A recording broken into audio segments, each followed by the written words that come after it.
Tribunal militaire. What? Yeah. Ah. Gardez. Go. Ok. Arme. Immobile.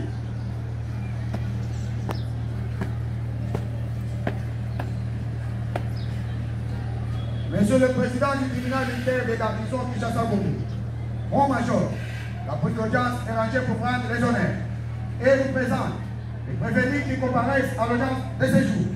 Commandant pour l'audience, agent de première classe, Kapiaba Delphin.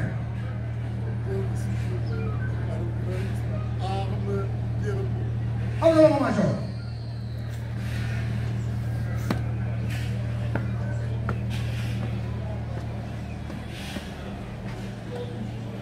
Ah, au pied.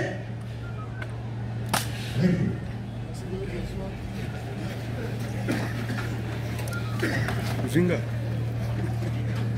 Narate hote. Ni lungu bena muko. Namuko. Namuko. Déjà en matière répressive au premier degré, en procédure de flagrance, c'est mardi 18 novembre 2025.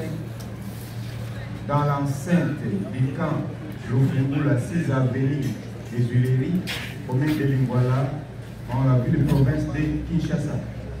Une affaire en continuation. RD numéro 2530 par 25, RMP 11569 par 25.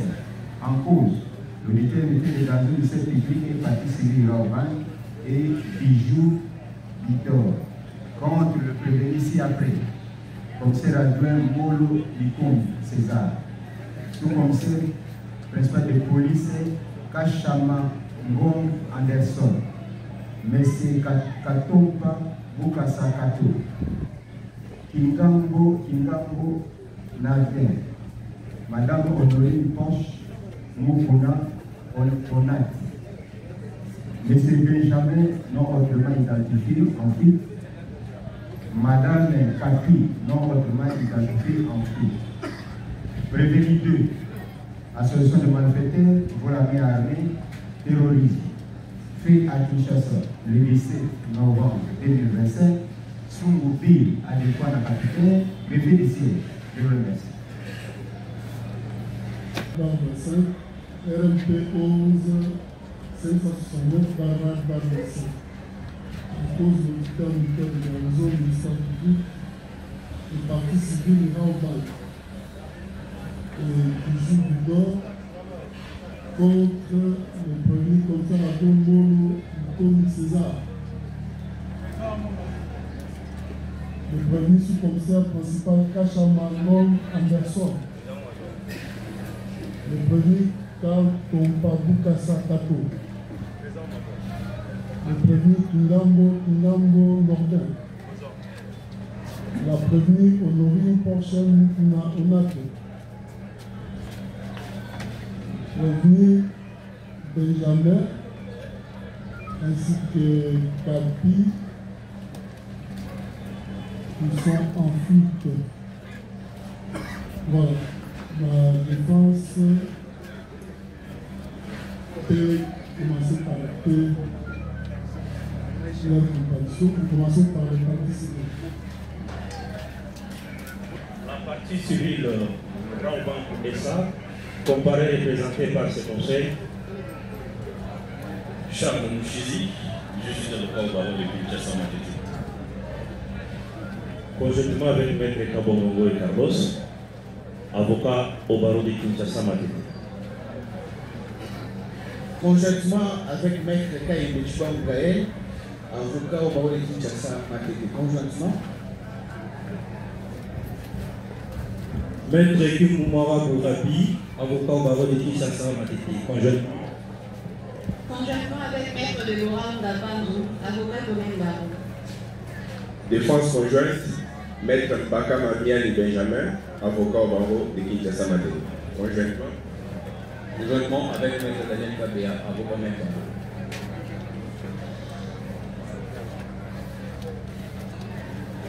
La partie civile Bijou Bidor, comparée et représentée par son conseil, Maître Ngoua Djonga, avocat au barreau de l'Équateur. Poursuivons côté prévenu. Le prévenu Kachamangoy Anderson et nous comparé en personne, assisté de leur conseil, Maître Kelilokole Dieudonné, je suis avocat au barreau près la cour d'appel de Kinshasa Matete, défense conjointe,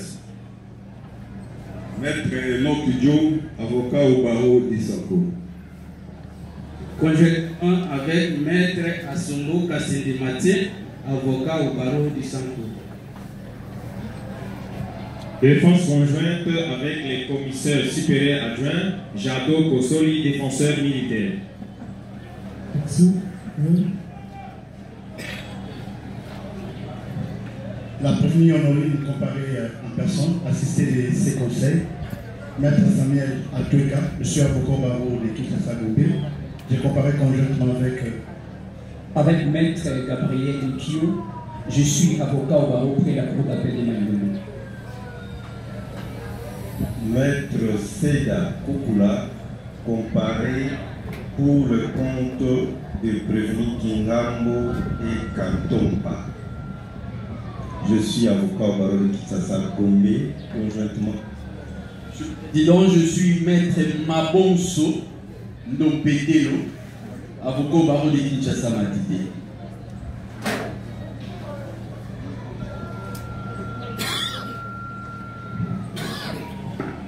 Cependant, le premier Benjamin Kapi, qui sont en fuite, ont été notifiés de la présence d'un audience via le parquet. Le tribunal demande au ministère public de requérir quant à ça. Par rapport au prévu.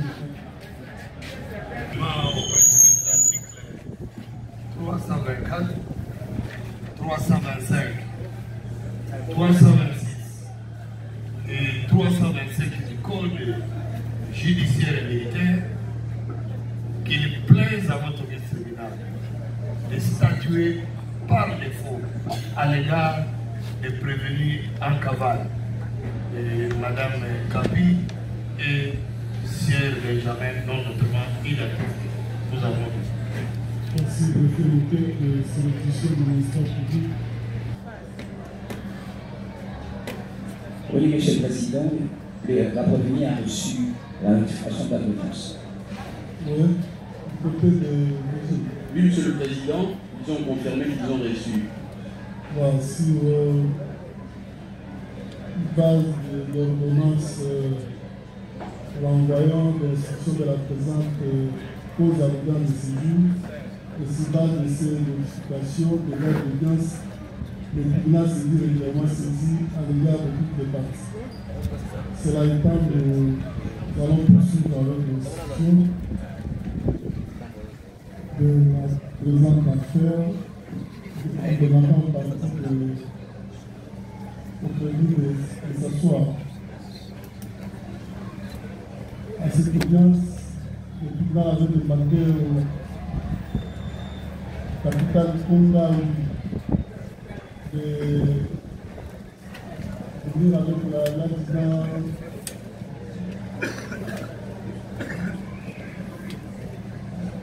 Shingan Azali.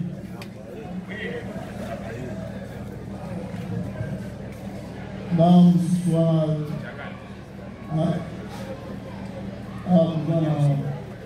Changamu Yigo, Musiswana Zatori. Nani Kaburabu? Kaburabu? Mbui. Wana yakani. Wana Israel. Wana Israel.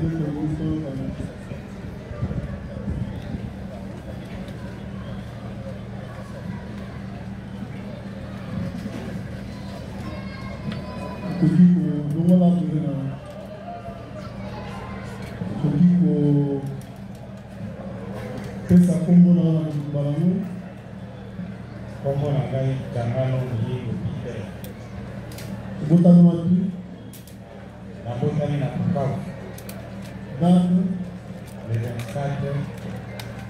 5 mois 1958 kombo ya papa Yigo Jangano azali akufa kombo ya mama Songero Balaguza azali akufa village na yo village na ngai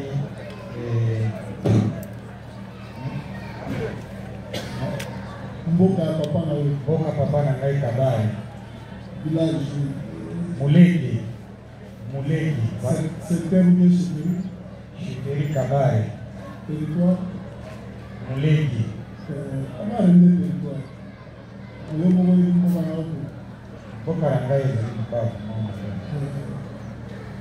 mboka ya moke bilima yenu bilima village yenu ni Kabare ni Mulenge chefferie yetu ni nani Kabare territoire ni nani ile tu mjini Kabare oza moto ya province Siki oza na nationalité congolais tangi classe inatangi classe la classe quatrième humanitaire putain sala wa msala naza militaire oza na grade adjudant chef oza na unité na temps-plein la 3e région militaire compagnie 4e compagnie pléton 4e pléton section nashirika na 4e pléton puisque naza eza ya adjoint ya 4e pléton oza na fonction adjoint ya 4e pléton na kati ya pléton numéro matricule 78 96 0 64 99 50. Nasali sei na ngana kidogo. Na 1996. Mari Yasambo Zokando. Bana Boni. Nazana kana six. Sambe là. Oui. Wapi? Protestant. Adresse à eux, on peut faire pas greffier. Oui, non. Tribunal il est avec nous. C'est puis article 249 la Cour judiciaire militaire a besoin de déclaration à eux par titre de renseignement. Vous l'avez dit? Oui, moi, major. Nous avons géré au cours de sa tribunal. Oui. On va au début, pour le début, pour le bateau. Oui. Au cours de la publicité. Oui. Vous l'avez dit? Oui, moi, major. Voilà. La date est le 16 octobre 2025, nous allons la date wana tusiretrouvaki na victoire na intervention ya kazi ya banki. Tusiretrouvaki nini? Nazaki faisant fonction ya garde corps ya commandant Bataillon. Tambola ina commandant Bataillon. Oui, moi, major. Vous se retrouvez au moment où la commandant. Nazalaki toujours na commandant Bataillon. Quand vous commis la victoire, tokomi na victoire masasi zeko beta makasi na kati ya victoire et partout donc moi identifié soki na kati ya banque mpe na libanda ezalaki te toseretrouva masasi zeko beta makasi na victoire na tokomi na victoire masasi ezobeta na ordre na nayebi te mo commandant azali na toujours nsima commandant na ngai wana ba herbi bokomi na je peux vous analyser, non. Mais déjà, précision, la pose en amont, pour nous acquis, la pose en baptise.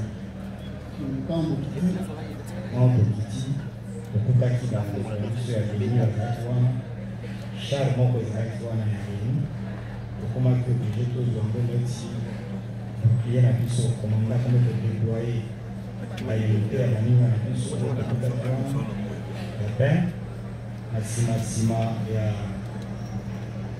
banque porte moko eza na nsima koto tozwi char wana komanda azwi char comme bouclier na comme décor toujours nsima na ye badéploye baninga oyo bazalaki sarse bazala déploye na libanda ya banque mpona kozela banguna oyo bazalaki masasi eza kobeta de partout akuraki masasi peut-être oyo eza na kati bato bakokuna to intercale libanda. C'est là par information tant que comment qui na banque au toyoka kike pour baser ko sala mabe na banque la ngaki ba bima police bazalaki wana sous l'intervention bango ne baeli na intervention benete yaki asala ki effort ki ba to ba sayan bazalaki na kati ya banque ba bima libanda te bazonga te na kati ya banque. C'est pour cela commandant zeko sala déploiement ya ba élément libanda ya banque kana zeka sima na ye na kati ya bouclier comme chef. Yo beta yo mbele masasi. Kana zeka garde corps ya commandant na zaki na kako beta masasi ko commandant pesa nga ordre na beta masasi. Ukota ina kati yo swedi bana. Ukota na kati ya banque yo swedi bana. Na zaleka sima ka commandant libanda ya banque. Kali ukota na banque na kati. Ukota kina banque ke mo au téléphone comment il va appeler tango babimisi madame oyo Porsche toseretrouvaki commandant akomaki obligé à intervenir ici azalaki bato ebele population en masse bazoya na bapolicier na baninga ya task force en masse bato bazowela ye sika tozalaki neti 7 mètre na escalier ya rabank tant tobandi kopusa namoni soda na biso caporal na biso de loin alokoti telefone abengi yaka na telefone yango caporal wana ezitaki mpe apesi ngai telefone na masasi ezokobeta na kokimisa madame wana kofere evacue tomati na kati tibwa bazwi ye masasi ezobeta kaka masasi ezalaki kobeta madame bazobeta Merci major quand tozalaki na victoire libanda nyonso kuna na libanda nyonso ya victoire bamasasi ezalaki kobeta betane ngaka nke nsima komanda tozalaki na kaka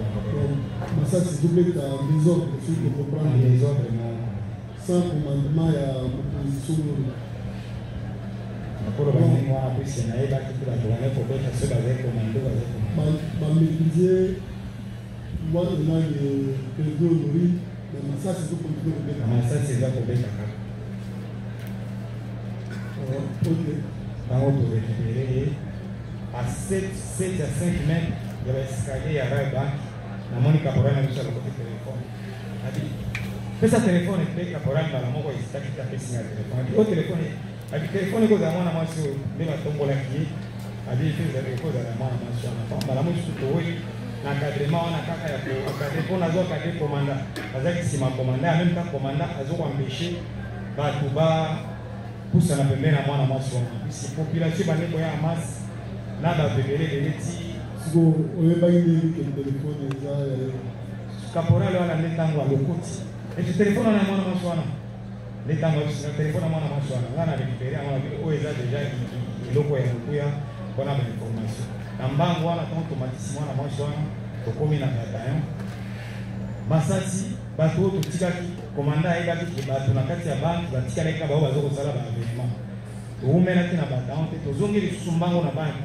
kozonga na kati ya banke mpe kokuta deja baautorité ya la polisi baza wana na baconstitution ya FARDC baza wana komanda mbala moko bapesi ordre ya komanda kovisualize bakati kuna biso setuveka na banke tozokokengela libanda kaka ya banke otikala okota na banke okotaki na banke te biso ntango bakonzi deja la polisi baza na bagarde de corps na bangongo major mwa biso bagénéraux baza wana biso bagarde de corps ya colonel to okotaka kuna ezala lisusu maya bakota siko na ntango nini baprésident bayebaki ke telefone oza nango eza ya permis ololi ntango tobimi na mission na victoire tokomaki na butu komandaki réunion ntango komandaki réunion ezali mokomanga ya repo na ntongo nayoki komanda na biso bainterpele bango na région mbala moko nabengi capitaine Ousmane ya région ntango nabengi capitaine Ousmane ya région abi bakonzi na ngai bakangi bango na région kuna puse komanda bakangaki na région expliqué telefone ya mwana mwasi wana eza très nécessaire mpona koluka bainformation bengani nga na capitaine Ousmane na permanence na remettre ye telefone wana asali décharge natikaki yango na cour kuna esika nasambaki estce otikaki yango otalaki yango te natalaki ata kotala te eza na mot de passe natalaki te nafungolaki ata kofungola yango na remettraki ata capitaine Ousmane ntango mokomaki na cour estce balakisaki ye mwasi oyo telefone yango te alobiki eza ya ye ntango tokomaki na cour jour wana nakomaki na cour batuni ngai babandi kosambisa ngai namonaki balakisaki telefone sur place edepi nga naza na cour naye koyoka kaka ntango kapite na biso azosambaki balakisaki telefone ngai ntango nakomaki na cour depuis nazongisaki epai ya capitaine Ousmane ye ntango babengisaki ntango batumaki nga opesaki telefone nani babengisaki capitaine Ousmane ntango asertifike ye nga justifike napesaki epai ya td etd aremetaki yango na cour nasukaki kaka wana mo major yo ozwaki mbongo boni na kati ya banke nga nazali garde koro ya komanda batayo mo major ozalaki na tanta moko te ya kokende kokóma na makambo ya mbongo na banke te mo major nazalaki kaka nsima ya komanda na ngai konteni nga nde nazalaki na bacommunication na ye na batrésor nyonso wana apesaki nga préfere ya koyamba pa ata telefone apeli ya général nde ifo nazongisa so banani oyo omonaki oyo bazwaki mbongo na banke mo komanda ndenge tozalaki wana ngai nsima ya komanda na ngai makambo ezalaki ya makambo ya mbongo na kati ya banke tosinteresaki mpenza te meme komanda na ngai mpe asinteresaki te nana bika komanda na ngata biso tutikana ki libanda bamataki kuna na bureau ya directeur kona kutala ba caméra de surveillance kona identifier baloko nini banguna na bakoza la bazana kati et kona pour vérifier l'activité nyonso oyo ya mabe salamaki na bana mais compte tenu ba général déjà bazali na bagarde de corps na bango na kati ya bana biso na niveau na biso moto barete na koma kuna ezalaki tena so banguna no bazali combien oyo bakangaki nkolo ngana yebika terme na utilisé banguna mais ezalaki babraqueur utilisé terme banguna mais babraqueur oyo nga namoni bazwaki kaka jour wana tukimakika na madame babilisaka madame poche namonaki braqueur mosusu bazali te namonaki motu mosusu abimisaki te jusque ti tokomisaki na bapoka wana puiske bakonzi bazalaki na kokanisaki babraqueur baza na kati ya banini wana nde babande kolukaluka me compte tenu tozalaki libanda namonaki kaka motu abimisaki kaka moko à part munduku ya plastique est ce que omonaki munduku mosusu oyo bakangaki ke bakuti yango kuna na likolo vraiment mon commandant à part munduku ya plastique oyo bango balobaki munduku ya plastique pisenga mpe namonaki yango mpenza biete nayebaki kaka balobi munduku ya plastique me komona yango namonaka yango mpe eloko mosusu te puiske biso mpe tokendaki na munduku te ntango tokendaki na ye tokendaki sans art tokendaki mpe na munduku ya plastique so ntango bakangi bake na ye biloko ozongaki ntango tokomi na bato ayo tozongaki lisusu na bato ntango bozongi eske masasi ezali kobetaka ntango tozongaki nayebi ke quelque temps ya bacoup de balle ebetaki mbala moko komanda na biso azwi initiative ya kozwa basniper atia bango na baetage ya victoire wana mais jusque là ti ndenge tobimaki wana ba 16h30 ti bozosala bakurse wana komanda na yo ese oyokaki masasi kobeta na kati ya banke ntango tozalaki na banke mo komanda na chare oyo tozalaki kosekamofle pembeni ya komanda tomonaki bacoup de balle neti ezobima na kati ya banke e yango etindaki tokoma ti 16h na bolukiluki na kati ya baaglo ya banke wana me soki bino bomonaki bacoup de balle ezobima na kati ya banke ekozustifie ndenge nini ke ti bokomi na pokwa ti tolali tolamuki nduku moko ekangami te mosusu akangami te apart prévenu omori justifie yango ndenge direction major ntango nga nazalaki wana nazali garde-corps kaka komanda batao nasimikaki na miso kaka kokengela komanda batao na ngai mais ce qui est vrai nga mpe jusqu'à maintenant nazalaka étonné na badegre ya masasi ndenge elelaki wana nayebi te obe yo ozalaki na terrain okoyebisa biso bameme estce ya solo apart masasi oyo basoda babeta libanda omonaki masasi kobeta na kati ya banda mokomanda ntango tozali kozwa enclos ya char wana kokende pembeni ya enclos ya char kobanda kotambola na yango puiske bacoup de balle tobandaki koyoka yango de partout ezobima nakoki koyeba te eske bande kobima na kati ya banke eske bande kobima na basusi ati ya nzinga ya banke mais nakoki koyeba te po basoda babande kobeta masasi sans ordre ya tir c'est ça ezaka motu na motu azobeta mobutu na ye ntango tozalaki wana eza kutu difficile puiske na enclos tozalaki wana aux environs wana namonaki ata soda moko abetaki masasi oyo oyokaki ezouka bamasasi ezouka de lointain nazoyeba te si ezouka te yango tozokosalaka bacouvert na mais sur place ke motu tala bapolisier wana oyo omoni bango oyamomaka omonaki bango na moment nini ntango ozalaki namonaki lieutenant ya la police ntango totika madame honore namonaki nasi ya baeskalier atelemi wana kolobi baoyo oyo omonaki ye namonaki atelemaki wana azosala nini atelemaki kaka na dispositif puiske baunité ekomaki deja ebele me nga na bande komaitrise teke ye nde garde oyo nini naye komona na ba 16h wana komanda na biso mpe kotuna ete bino kozalaki bagarde ayo venema ezalaki nini ndenge komanda ye kozwa bango alike non mpona korelate événement wana bien nde bazwaki bango epa komanda ali bokende mpona borelate événement ezalaki nini commandant ya la police na ndenge na ye komona bango lisusu jour wana na mitola ntango nakangamaki adjudant chef biso tozalaki libanda na libanda kaka wana ase lieutenant azalaki na entrée ya parking adjudant chef azalaki neti kuna kote ya sika bamisa mbongo na distributeur ndesika nga namonaki adjudant chef oyo biso tozalaki libanda wana moto okokota biso na kati ntango omonaki bango attitude na bango omonaki ezali c'était vrai.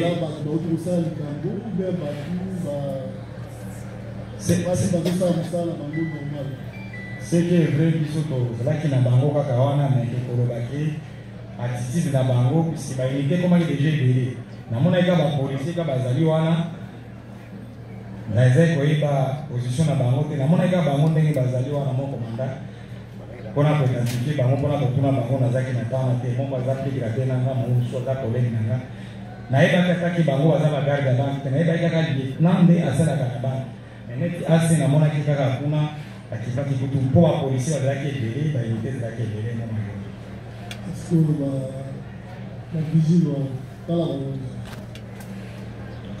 bango vraiment natiaki vraiment bango natiaki bango kate nasinteresaki na bango ata moke te namonaki kaka motu moko oyo tozalaki kozala me libanda mingi ezali maître avocat kaka ya banki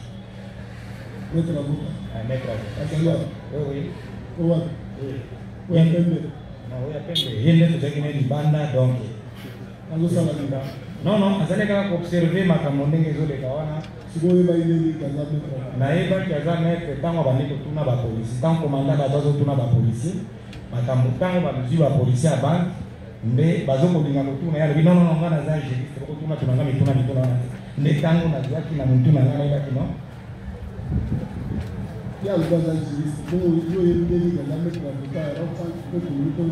mais mo major jour tokendaki na kosala témoignage jour mbula ebetaki namonaki na niveau ya baavocat nde nasadresse epai ya baninga na ngai ya mifodolino aza avocat ya bapuisi kaka ye nde namonaki leka nteni civil en veste libanda bacivil ebele mpenza bazalaki wana te mais en observation kaka libanda wana ntango batunaki babandi kotuna tumemi tuna ntango baza kotuna lieutenant ya lobi te nga na juriste bakokotuna tuna ngai te immédiatement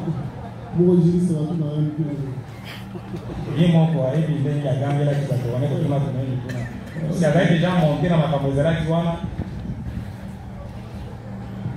organe de l'homme. Vous avez des questions à poser au Seigneur. Merci pour la parole, Monsieur le Président. C'est tellement clair qu'on n'a pas de questions à poser aux enseignants. Assez. C'est tellement clair.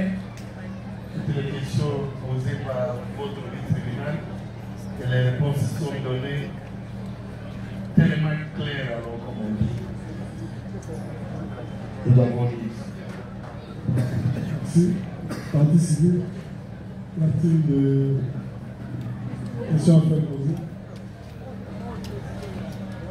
Monsieur le Président, la déposition de l'enseignant a été tellement écrite que nous sommes dépourvus de toute question dans ce sens.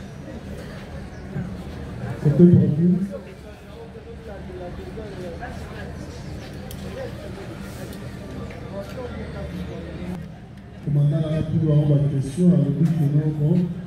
Pour que les Tuna, pour que les témoins, Tuna, on a les alaki wapi. Merci, Major. Pour que les témoins, peut-être les atterrements qu'on a utilisés, qu'il ne faut pas utiliser. Les policiers vont vendre des places. Commandant n'a libanda, commandant bataillon. A komi komi tuna événement, on a ndenge nini batu bakokota na banki basala ba événement. Wana ndaye koyeba ke lieutenant azali lieutenant sala kana banki. Puisque ba officier belé bazalaki déjà wana nde atuni osala kana banki lieutenant. Ya de yaka to kende pa ya commandant ya la police. Ou expliquer biso scénario ezalaki ndenge nini pour to komanda événement. Libanda esika azalaki biso nso libanda bazui lieutenant qui a se référé pour ne pas commander la poste. À cause donc, la carte de la banque, na kati ya bantu nayebi te soki esikoki kuna lisusu ndenge nini puisque natikalaki libanda aza wana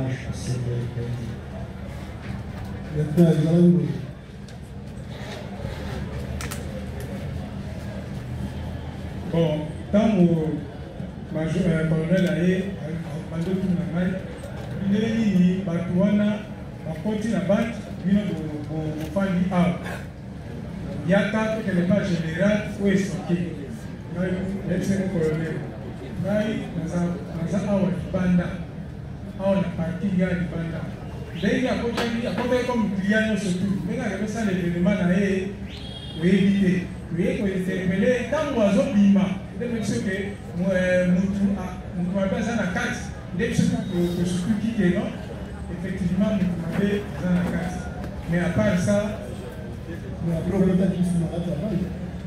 akotaki na mpona koexplike nani général sikoyo général ntango ayebisa général bite botika biloko bokende kuna so bozalaki nazongi mpe nazofandanga na parking esika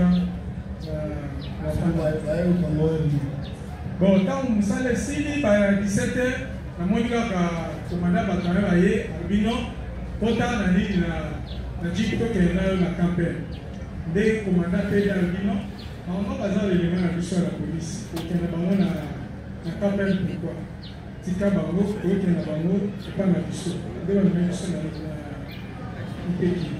Merci. Il y a une autre question? Non, à ce stade, nous limitons, Monsieur le Président. Voilà. Oui.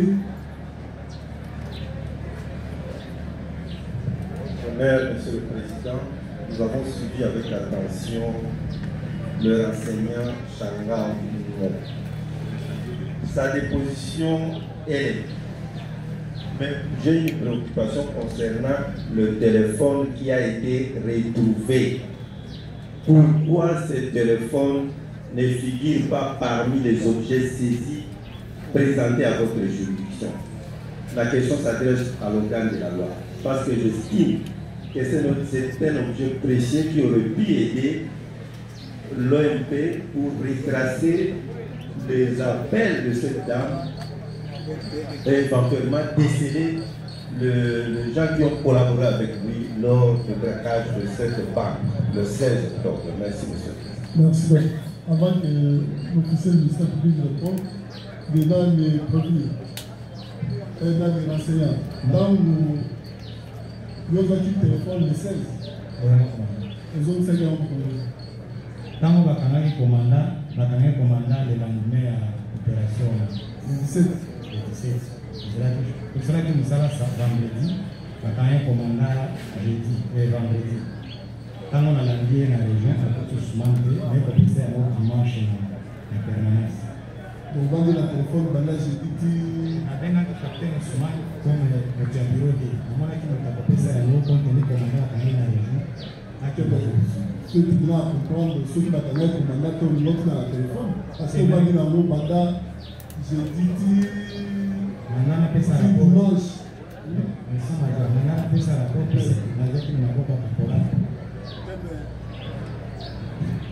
Yo moni caporal la côté balabo pesa comme Jésus. Hein? Mais yo pesa posa ba posa bazawana.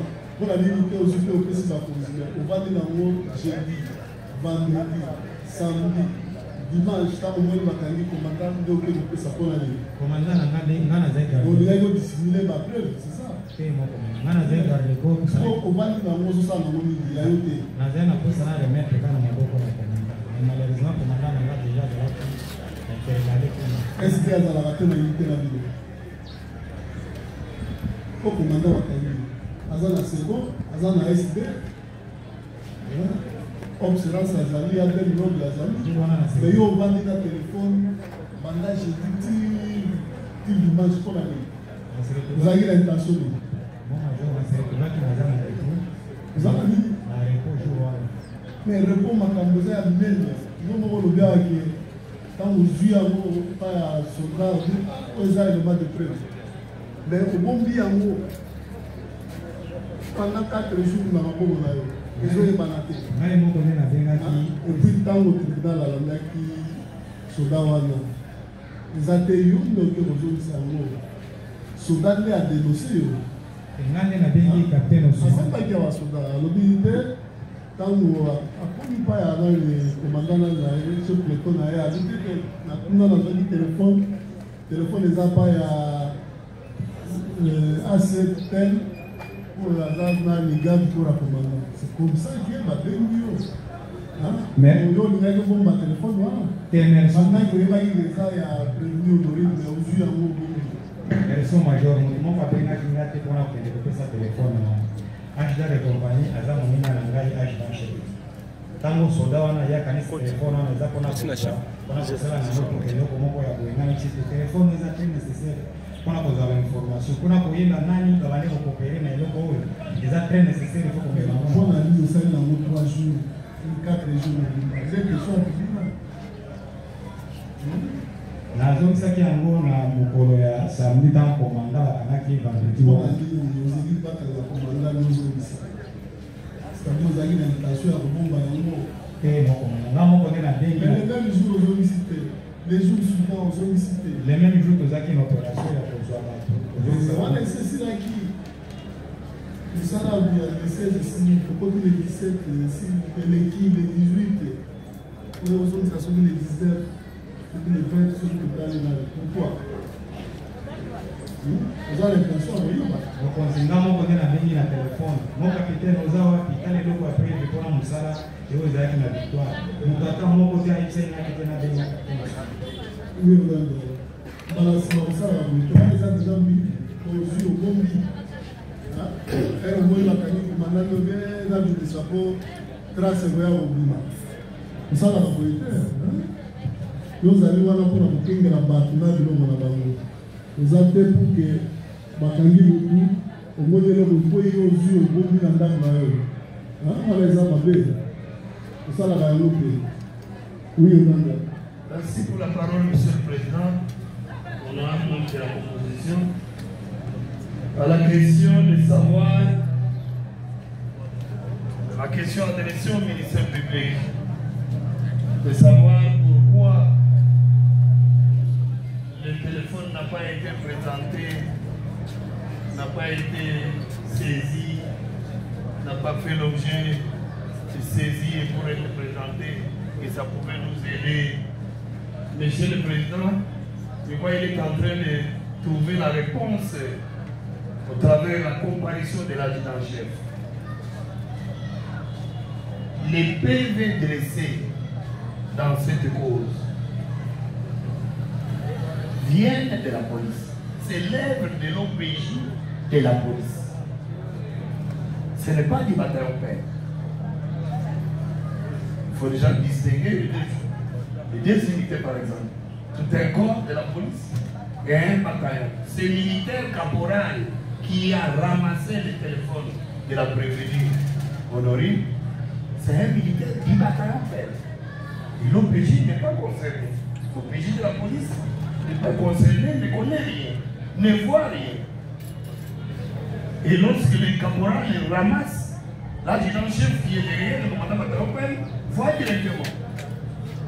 Il demande ce téléphone et il est là, il a dit. Le téléphone est passé entre les mains des éléments du bataillon père. En dehors de la police qui a eu à instrumenter. C'est la police qui a instrumenté. Et pour transmettre les PV au ministère public, voilà comment l'OPJ n'a pas su avoir ce téléphone. Sinon, il aurait transmis le téléphone de la même manière qu'il a transmis tous les autres biens saisis au dossier. Donc c'est passé outre la police qui a instrumenté, c'est entre les mains d'un caporal, assez capitaine Ousmane, et pour être présenté à la cour. Dans cette instance-là, ils ont vu ce téléphone. À suivre les déclarations de l'adjudant-chef qui est devant le tribunal. C'est pour vous dire que les bataillons PEM n'ont jamais transmis un quelconque PV concernant cet ordre. C'est uniquement la police qui a mis l'action en mouvement et qui nous a saisi, nous a transmis les PV. Et aujourd'hui, nous sommes devant le prétoire. Nous avons dit une seule.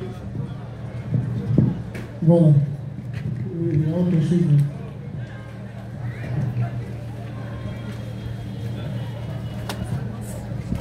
Juste une petite question, deux ou trois petites questions de clarification, Monsieur le Président, votre honneur.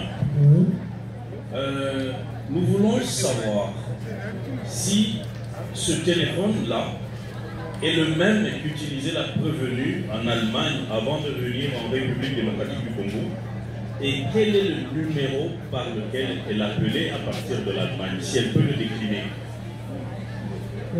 Premier poste. Maintenant, il y a le micro, tu as le groupe à lancer, la partie là, tu as lancé le aussi. Il y a la liaison. Téléphone, il y a la liaison. Ils ont eu un peu de l'Allemagne. Ceux qui les ont on peut sa vidéo, nous allons utiliser mon téléphone. Il faut le bamakas que je vais. Ils ont mon père en Allemagne. Nous allons utiliser le numéro.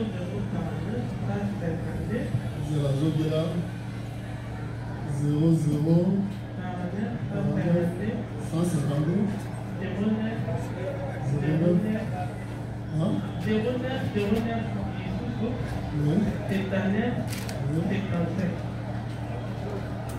c'est le même téléphone. Subsidiairement à cette question, nous voulons savoir si le renseignant a essayé à toute fin d'entrer dans le journal des appels de ce téléphone, et s'il a pu remarquer quelque chose de particulier. Est-ce que parmi les appels, au cas où il a accédé à ces appels, est-ce qu'il a vu des appels venant de l'étranger vers la République démocratique du Congo, des numéros identifiés en République démocratique du Congo? Président de l'enseignant, le téléphone ne sert pas dans 4 jours. Ils ont dit la couleur, ils ont un téléphone à marque. Téléphone a les amis, les Kipembe, les Kizon, les amis Samsung. Mais téléphone a moins d'accord au Canada. Au four, là, il y a.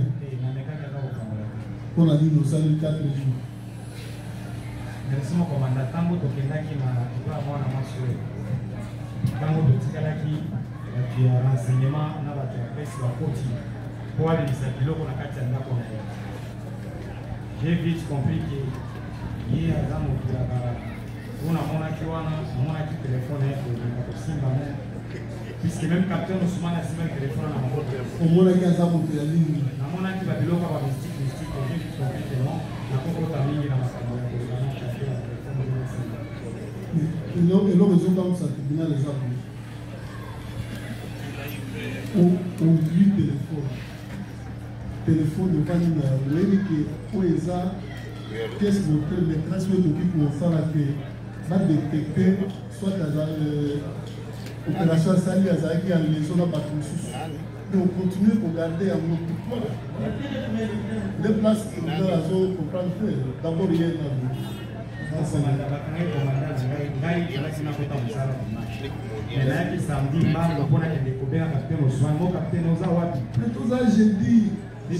depuis toute la journée, depuis Yogana, j'ai dit, on a une enquête liée à ma casse. J'ai dit, parce que Bazala qui n'a pas mis, Bakota qui va te béler, Bazala va collaborer dans votre banque. Mais il y a des gens après, il y a des téléphones, mais on continue à regarder. Si on est là-bas, quand il y a un commandant, il y a sa téléphone. Est-ce que vous pouvez appeler parmi les bateaux opérationnels? Parce qu'on a un téléphone. Merci, Major. Aussi, ça qui nous a la wana na 19 wana je go vendredi to na tongo ti vendredi na tongo na ye na kuti déjà commandant na hapa sio tokele na ndio bani ko ya capitaine Ousmane ou ya bureau de à part Ousmane nous sommes dans l'unité la bureau de Mokonzi a été unité kufi hein unité Koufaki. Donc, le roi va être un commandant et si l'unité Koufi, on regroupe sa téléphone, pas me suspect. Donc, ça lui obstruction dans l'enquête. On a été enquêté et avancé. Aujourd'hui, le téléphone au Bundi pour avoir intérêt égoïste au sein de la T'es mon commandant, la benga qui m'a au Bundi. Prévenir Honorine, est-ce que ça a un téléphone ou un Samsung? Vous avez Samsung?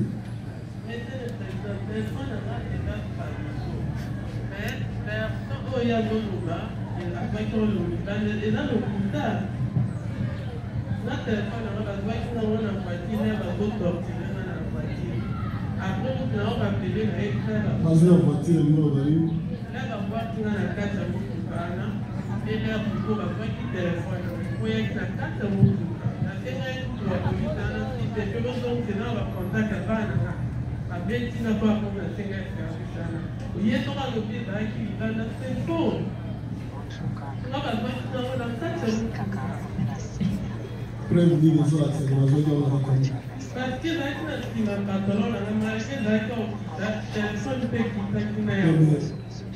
on a mis un enseignant de Boussoua et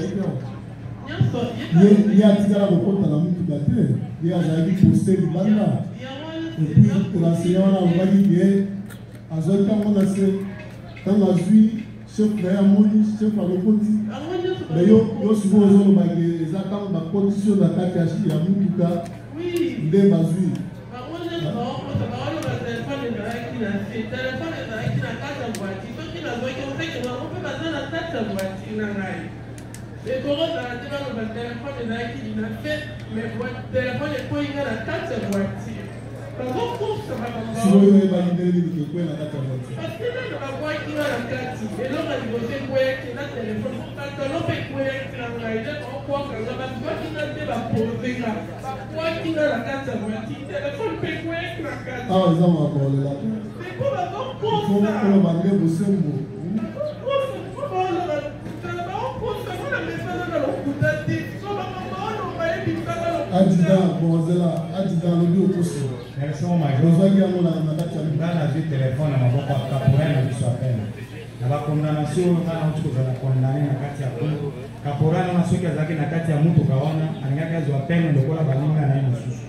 Caporal na zaki na se et azalaki na kati ya na mutu ka komandate batu zaki na bango na kati ya mutu kabiso nyonso tusilikuva na kati ya ndolo tosali ndolo ba mosusu bakanani ngai pe naza condamné na ndenge nazalaki condamné. Caporal na côté téléphone quand wazo koto mama oyo mo commandant pour akoma na kati ya jeep je ne suis pas ce qui est à koko bandenge azolo full ezoya na victoire ba policier ebele task force baza ebele makamwa musola ndaki.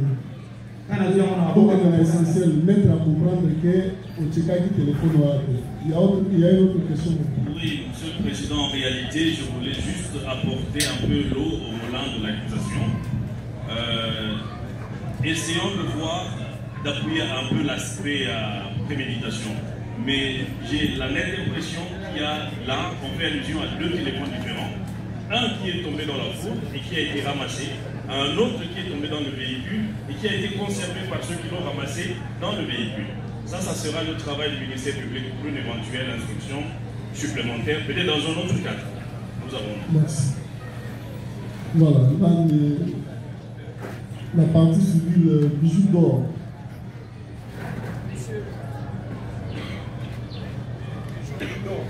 Bijou d'or. Bijou bidon. D'accord, le tribunal voudrait savoir quand la prévenue autorité est arrivée chez vous. Elle avait payé ses séjours. Oui, elle avait payé 4 jours qui devraient expirer au moins à 12 heures du jour où le braquage a eu lieu. Ok. Bon, il y a d'autres questions?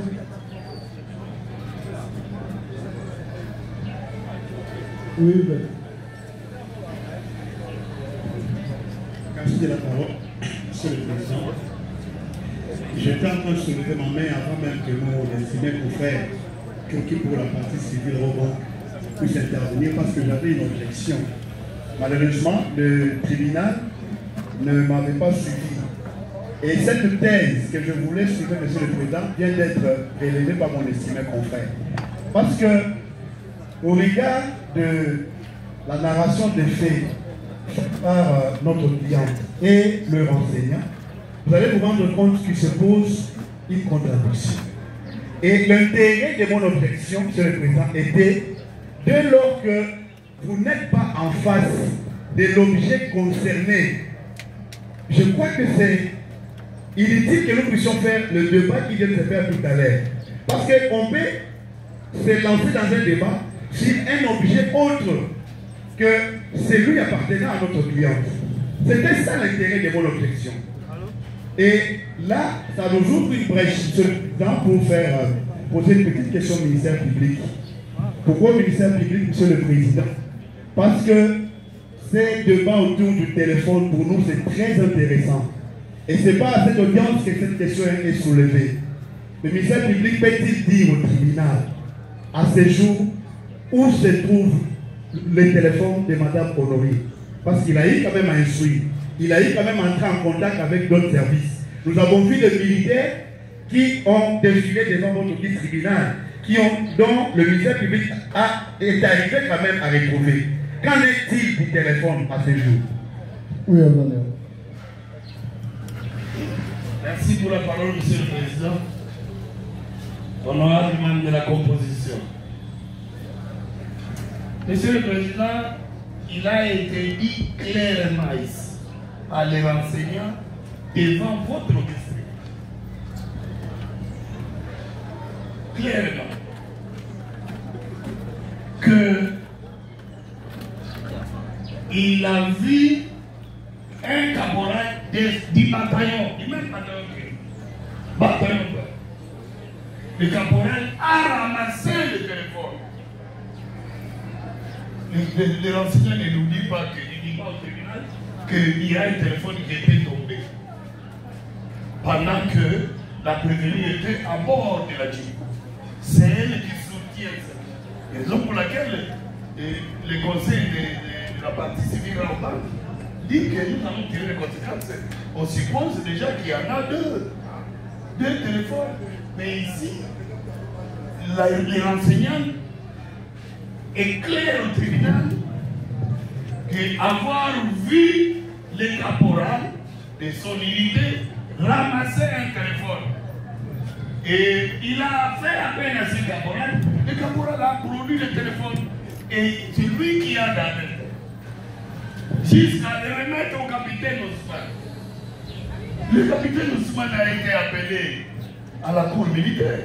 Je ne suis pas à la cour militaire. Je suis un ministère public rattaché près le tribunal militaire de garnison Kinshasa à Gombe. Je veux maintenant savoir ce qui se passe à la cour pour répondre ici au tribunal. Nous répondons sur le disant que l'enseignant a éclairé le tribunal, le téléphone entre les mains du capitaine Ousmane, et Ousmane a été appelé à la cour. Nous pensons que ce téléphone devra être à la cour. Nous pensons. Voilà. Nous pensons que. Est-ce qu'il y a une autre question? Un mot du côté de la partie civile. Partie prévue également. Et nous allons clore avec ce débat de téléphone. Et ça, dans le micro, avocat. Oui, mais. Votre honneur, c'est pour acter ma comparution au compte de la partie civile. Rapidement, oui. Maître Kabuka Lambombo, Maître Kabuka Lambombo Trudon, avocat au barreau près la cour d'appel de Mango. Merci. Quelle partie civile? Madame Bijou Bidor. Merci, oui. Il y a un autre de l'autre côté. C'est ça? Oui, rapidement. Monsieur le Président, c'est pour la prévenir Honoré. Je suis maître Massoudi Bakala Nathan, avocat au barreau de Maï Lombe. Conjointement avec maître Greg Tambala, avocat au barreau de. Merci. Bon, on a fini avec la comparution. Et ça, nous devons participer. Merci, votre honneur. Attendez,